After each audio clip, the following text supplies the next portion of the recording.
Okay. I just want to say welcome Yes, welcome. to Ally, to especially, thank goodness. Yes, thank you for sending us. I'm excited to be here. I have a lot to learn and I have Well, we're- Eleanor's shoes to fill, but I'm going to do my best. So Grateful to have you. thank Good you. beginning. Much appreciated. Not All right. as grateful as I. Fair point. Okay, as a preliminary matter, this is John Brescher, Chair of the Real Estate Assessment Committee. Permit me to confirm that all members and persons anticipated on the agenda are present and can hear me. Members, when I call your name, please respond in the affirmative. Rhoda Wyman, Here, Penny Dye, I, Lisa Apperstein, Here. Thomas Barretta. Here. Staff, when I call your name, please respond in the affirmative. Ken Bogrant, Here. Allison Mitchell. Here. Okay, do we have any anticipated speakers on the agenda? I do not think so. So, good afternoon. This open meeting of the Real Estate Assessment Committee is being conducted remotely consistent with Governor Baker's executive order of March 12, 2020, due to the current state of emergency in the Commonwealth due to the outbreak of the COVID-19 virus. In order to mitigate the transmission of the COVID-19 virus, we've been advised and directed by the Commonwealth to suspend public gatherings. And as such, the governor's order suspends the requirement of the open meeting law to have all meetings in a publicly accessible physical location. Further, all members of the public bodies are allowed to and encouraged to participate remotely. The order, which you can find posted with the agenda materials for this meeting, allows public bodies to meet entirely remotely so long as reasonable public access is afforded so that the public can follow along with the deliberations of the meeting. Ensuring public access does not ensure public participation unless such participation is required by law. This meeting will feature public comment to those members of the public that have joined the meeting via Zoom. For this meeting, the Real Estate Assessment Committee is convening by video conference via Zoom app as posted on the town's website, identifying how the public may join. For Zoom meetings, please know that this meeting is being recorded and that all attendees are participating by video conference. Accordingly, please be aware that other folks may be able to see you. And to take care not to screen share your computer. Anything you broadcast may be captured by the recording. Meeting materials. All supporting materials that have been provided members of this body are available on the town's website unless otherwise noted. The public is encouraged to follow along using the posted agenda unless I, the chair, notes otherwise. All right, now let's turn to the first item on the agenda. Before we do so, permit me to cover some ground rules for effective and clear conduct of our business and to ensure accurate meeting minutes. I, the chair, will introduce each speaker on the agenda. After they conclude their remarks, the chair will go down the line of members, invite each by name to provide any comment, questions, or motions. Please hold until your name is called. Further, please remember to mute your phone or computer when you're not speaking, and please remember to speak clearly. For any response, please wait until the chair yields the floor to you and state your name before speaking. If members wish to engage in conversation with other members, please do so through the chair, taking care to identify yourself.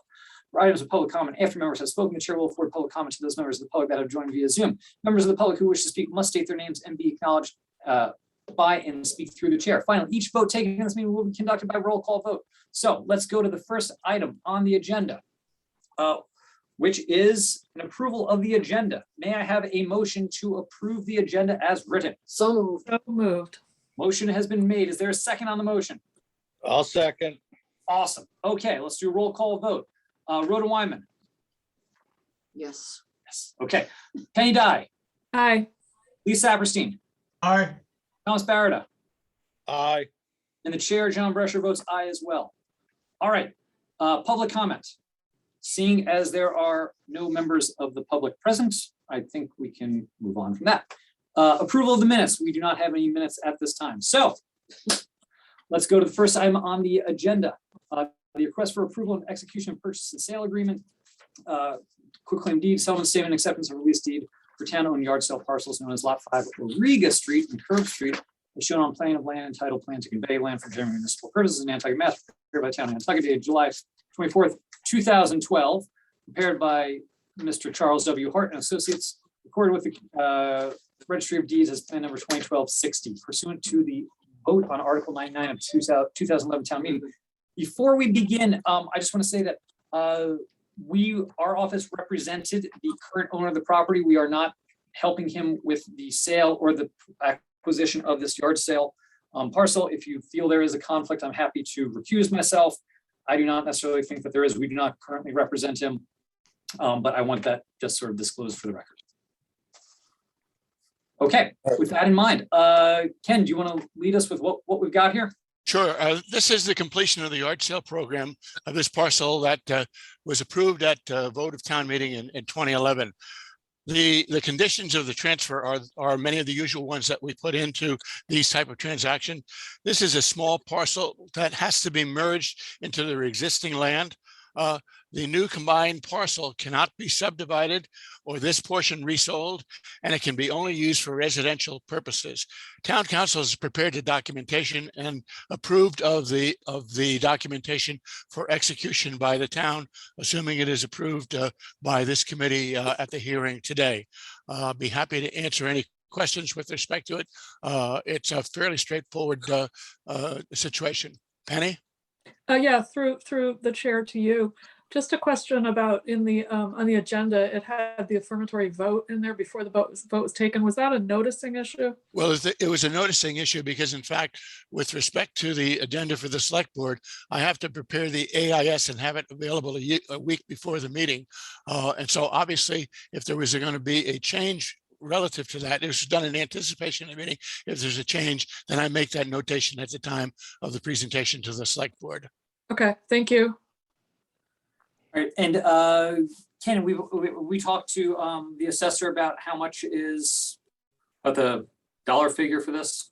Yeah, what you have is we did it on the assumption of the $2 a square foot, and so the proposed purchase price was $2,748.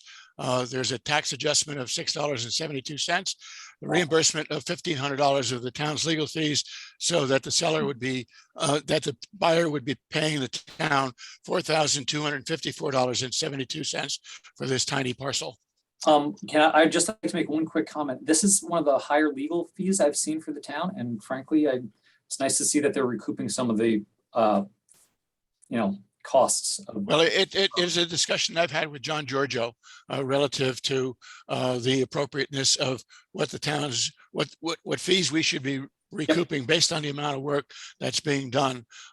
This is a point that Tom Barata raised last year, I think, in terms of taking a look at it. And so we've talked to town council about that. And what we're trying to do is have a much fairer representation with respect to the amount of legal work that's involved. So that's an answer to your question. Thank you. That's Tom, good, yeah. Tom, you got your hand up. Yeah, I have a question regard. I'm looking at the map on the GIS website regard. And does the driveway for the property behind them cross over this triangular portion of land? Because I'm looking at it on the GIS and the way Aguilar, is that Aguilar Street? It's Auriga. Aguirre? Auriga. Auriga. Oh, yeah, Yeah. like a car horn. Okay, Auriga. Auriga Street. I mean, I'm looking at it on the GIS, and if I were to try to triangulate it to what is showing there, it goes all the way across the street, and there's a driveway that leads to the property behind them.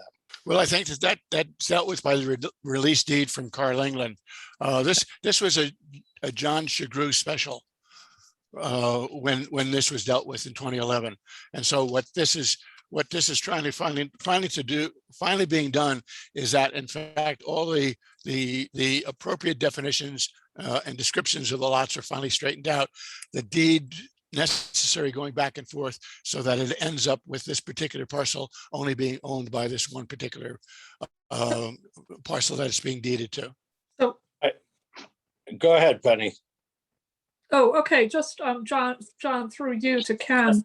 So the only properties that this impacts is number 9 and 10 Auriga in That's terms correct. of access. That's correct. This doesn't benefit number 6 because they have access off of Kankanicus. Yeah, Connors. yes. Okay, all right, thank you. Lee, your hand is up. Yeah, I'm just making sure I understand who the buyer is. The name on the deed or transfer deed is different from the name on the map, on the plan. Are we talking about the property identified by Trackside Revocable Trust? The buyer is IAM Investments Limited, which is the daughter of the owner of the abutting property. And 9 and 10 are held by the same family. Yep. Okay, but there's several abutting properties. I want to identify which one. 9 and 10. 9 and 10. I believe, Lee, I believe it was formerly owned by Stramondi on the plan. Nick, No, that doesn't help. Okay, it's the property to the north north. of where it says Metz and Casa de Mont on the Chagru plan, or excuse me, on the Chip Hart plan. Okay. Is that identified as lots 2, 3, and 4? Let's make sure we're all looking at the same plan. It's the plan at the end of the material that Ali sent to us. Yeah, the plan on the very last page or the second to last page? Right. Which, The very last is what. very last page? The one on the very last page is Castamont, Casa de Mont and Metz and Metz, Castamont, and and then the one Georgia. where Stramondi to the Stramondi. upper left of that. Yeah, Okay, 87,150 and 87,113.1. so it's being added to, looking at this plan, with my magnifying glass, I might point out, lots 2, 3, and 4 presumably have already been transferred. There's only one lot is being transferred and it's being added to the Which is plan five. that it abuts. Ken, I'm looking at the plan, and in 2012, there was lots 2, 3, and 4, and then lot 5, and we're talking about lot 5. That's correct. So I'm presuming lot 5 is to be added to earlier transfers, which are identified as lots 2, 3, and 4. I believe that's correct. Okay, now I know where I am. Yep, We feel So better. Brad did that. Okay. Tom, your hand's still up. Do you have a? Oh, anything else? No, I think that clarified it. So this is being added to the property on top, so. Yep. Yep. And that'll give them full access on that driveway, so that's. exactly. Right. Okay, And All the right. deed from Carl England takes away any right that he might have perceived to have been had in that property. And we had to redo that deed because the original deed had a mistake in the recipient of the deed. But everything that you have now in front of you are the correct names and correct documents. Not, Yes, Penny. yeah, John, not to further complicate this, but looking at the last map, does the railroad bed run through here at US, W&T up there? That other curve? Penny, as nearly as Go for I it, Lee. can tell, Curve Street parallel or aligned with the railroad, Yeah. and the railroad was up above to the northeast. That's what I thought. Okay, yep. So Thank you. no, we're not giving away history. That's what I thought. It's just because there's so Well, little out well there said. that has curvature to it. Good to check. All right, does anybody have any other comments or questions on this? Okay, No, I think we've gone if through. not, may I please have a motion? I haven't done this in a while. Is it a motion to convey? I need a several part motion to approve the execution of the purchase and sale agreement, to approve the execution of the quit Here. claim deed Here, and it's written, settlement, and the acceptance of the release deed for the town-owned yard sale It's- program. it's written on the agenda. The motion is written on the agenda. Really? Good for Yeah, us. I'll make a motion that we approve and execute the purchase and sale agreement, the quitclaim deed, the settlement statement, and acceptance of the release deed for the town-owned yard sale parcel known as Lot 5, Arriga Street and Curve Street, as shown on a plan of land entitled, quote, "Plan to convey land for general municipal purposes in Nantucket, Massachusetts, prepared for the town of Nantucket," end quote, dated July 24th, 2012, prepared by Charles W. Hart and Associates, Inc., and recorded with the Nantucket County Registry of Deeds as Plan Number 2012-60, pursuant to vote on Article 99 of the 2011 Annual Town Meeting. Very well said. Is there a second to that motion? I'll second it. Okay, motion has been made and seconded. Is there any further discussion on the motion? Okay, hearing none, let's do roll call vote. Rhoda Weinman, Approved. Penny Dye, Aye. Lee Saperstein, Aye. Thomas Barada, aye, And the chair, John Brescher, votes aye as well. All right, that is unanimous. Go team. All right, moving on. Any other business? Are we gonna have a holiday party? Remotely.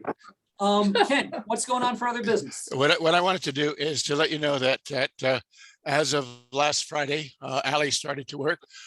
We met with Eleanor today and are starting to get organized relative to sort of the backlog of stuff that has come in.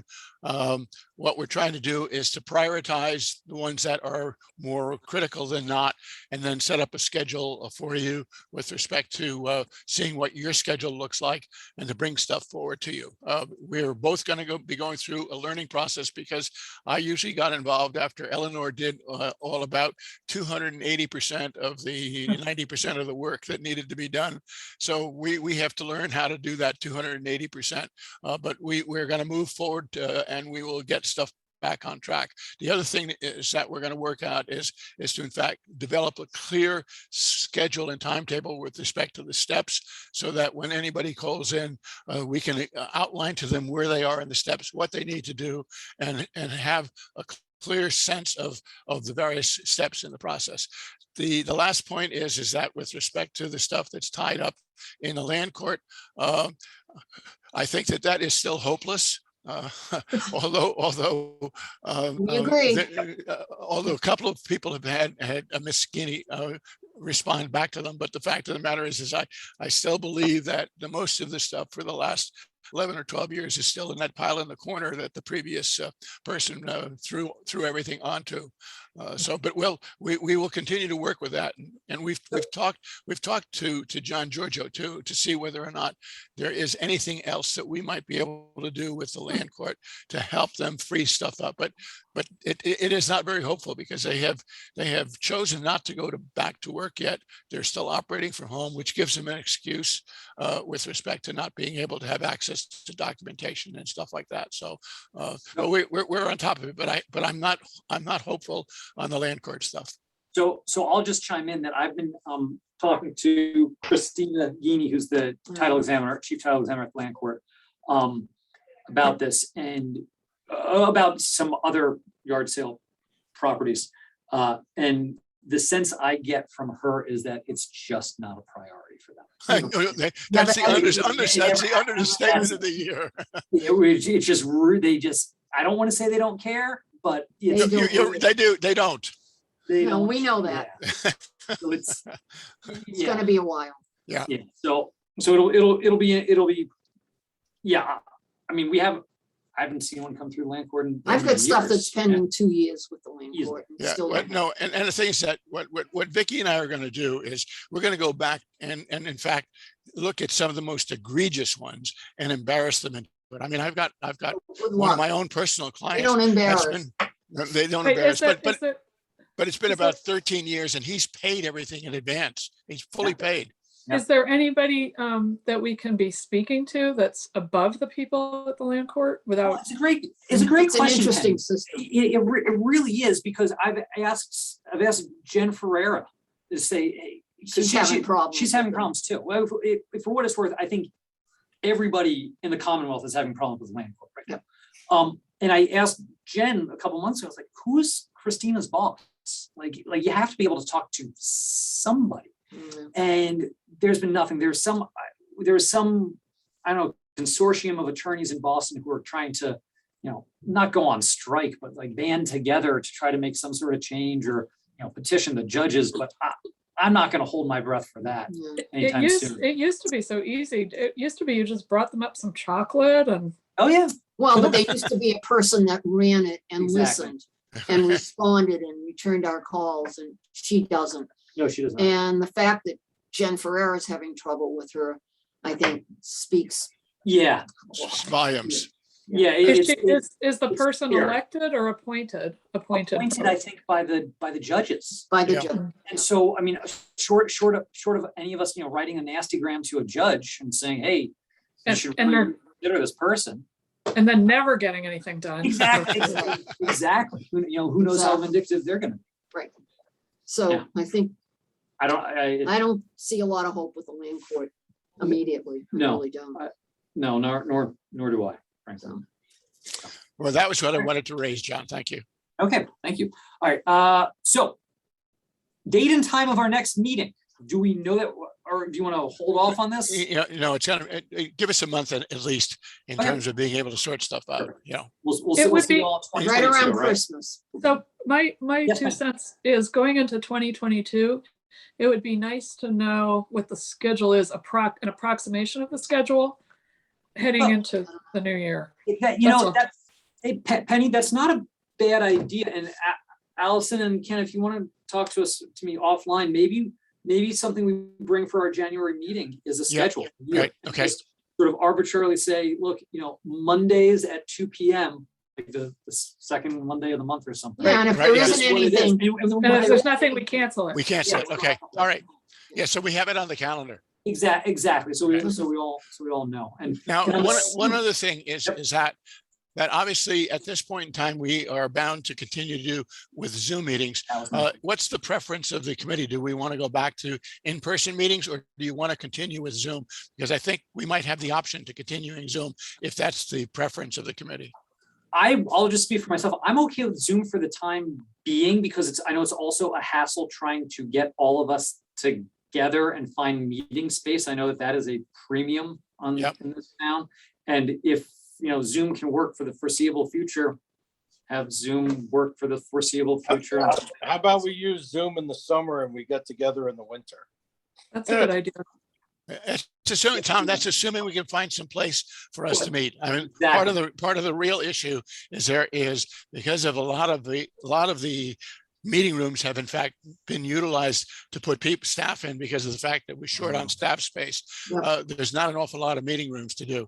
So, we still have had a pretty good relationship with the water company. And so that might be because that's pretty ideal in the sense it has parking and, Yeah. and it's a good size for our group. So Answer. Yeah. but I think for now, we should stay with Zoom. Zoom. Okay. All right. Actually, so one other thing to keep in mind, are we going to have to provide any video access? Do we have to record our meetings? I think, well, the thing is that we recorded them when we were in person as Yeah. well, I think. Yeah.